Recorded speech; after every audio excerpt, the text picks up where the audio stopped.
Let me take you deep into the life of Charles Lucky Luciano, a man whose cunning and vision transformed the chaotic underworld of early 20th century America into a structured empire of crime.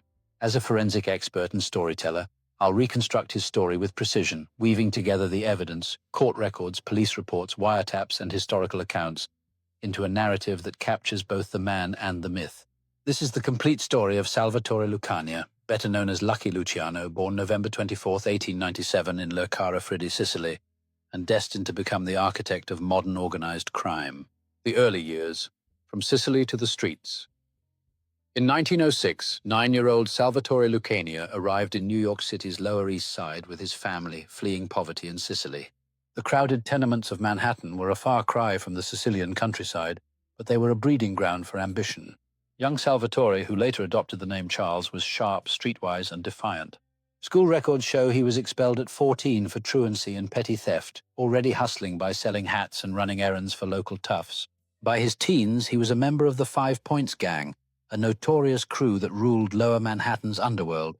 This was his first classroom in crime, where he learned the art of extortion, gambling, and survival under bosses like Paolo Vaccarelli. Luciano's early rap sheet tells a story of escalation. In 1916, at 19, he was arrested for dealing heroin, a small-time bust that landed him 6 months in jail. Prison didn't deter him, it honed his instincts. He emerged with a nickname, Lucky, earned either from surviving a brutal 1929 beating by rival gangsters, or some say a police setup, or from his knack for dodging convictions. Forensic details of the beating are murky, but scars on his face and a drooping eyelid, noted in later mugshots, were permanent reminders of the price of his ambition.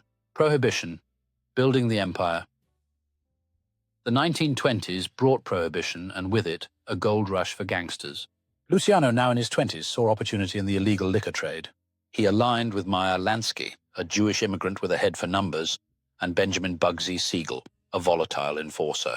Together they formed a crew that blended Italian muscle with Jewish brains, a rarity in the ethnically divided underworld. Luciano worked under Giuseppe Joe the Boss Masseria, a traditional Sicilian mobster, but chafed under his old-school ways. Masseria's turf wars with rival Salvatore Maranzano bled profits and bodies.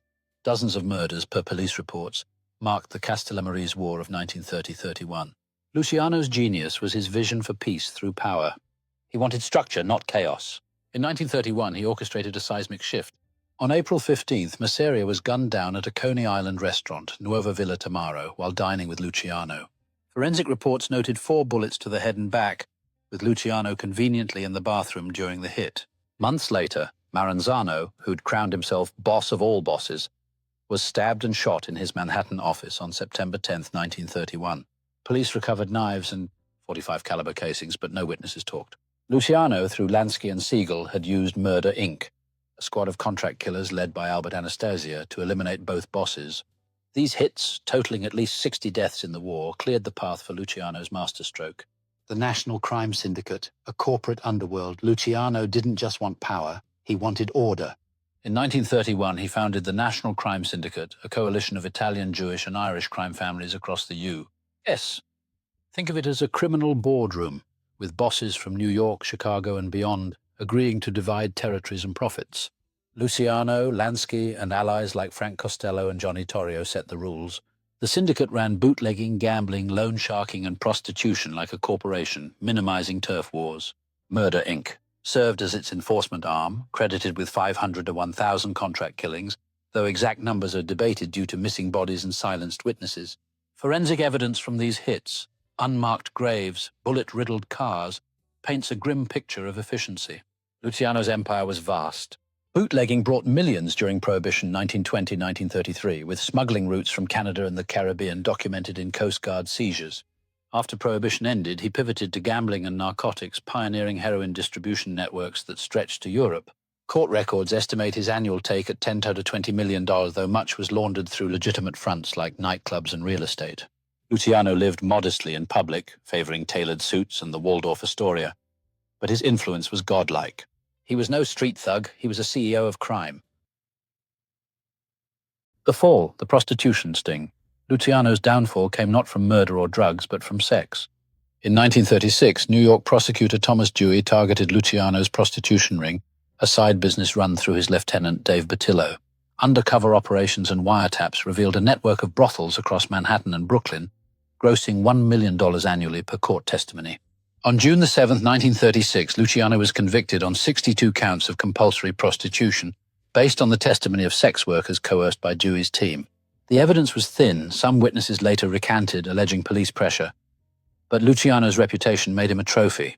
He was sentenced to 30 to 50 years in Clinton Correctional Facility, a crushing blow. Prison didn't end his influence. From his cell, Luciano ran the syndicate through proxies like Frank Costello. Then came a curious twist. World War II. In 1942, the U.S. Navy, fearing German sabotage on New York's docks, sought Luciano's help. His connections with Sicilian mobsters and dock workers allegedly secured intelligence and protection, a deal brokered by Lansky and Naval Intelligence. No hard evidence, declassified files are vague, confirms Luciano directly aided the war effort, but in 1946, Governor Dewey commuted his sentence, citing services rendered. Luciano was deported to Italy, never to return legally to the U.S. Exile and legacy. In Italy, Luciano lived in Naples, then Rome, under government surveillance. He wasn't done with crime. Italian police reports link him to heroin trafficking, using Sicilian and Corsican networks to supply the U.S. market. He lived comfortably, hobnobbing with celebrities like Frank Sinatra, but kept a low profile. On January 26, 1962, Luciano died of a heart attack at Naples' airport, aged 64. An autopsy found no foul play, though rumors of poisoning persist. His body was returned to New York for burial, a final homecoming. Luciano's legacy is monumental. The National Crime Syndicate outlived him, shaping the Mafia's structure for decades. His corporate model, centralized power, diversified revenue, became the blueprint for organized crime worldwide. The FBI's 1960s RICO laws, designed to dismantle mob networks, were a direct response to his empire. Murder, Inc. His body count, though unquantified, left a trail of unsolved cases, with forensic teams still uncovering mass graves decades later. The man behind the myth.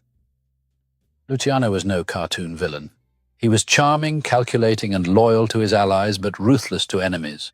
His 1929 beating, leaving him scarred and half-blind in one eye, taught him to trust few.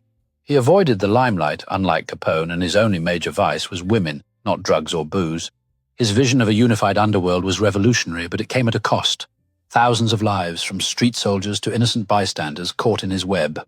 Forensic traces of Luciano's life are scattered. Bullet casings from syndicate hits, ledgers of laundered cash, wiretaps of his lieutenants. But his real legacy is intangible, a system that turned crime into a business. He wasn't just a gangster. He was a visionary who saw the underworld as a chessboard and played it like a grandmaster.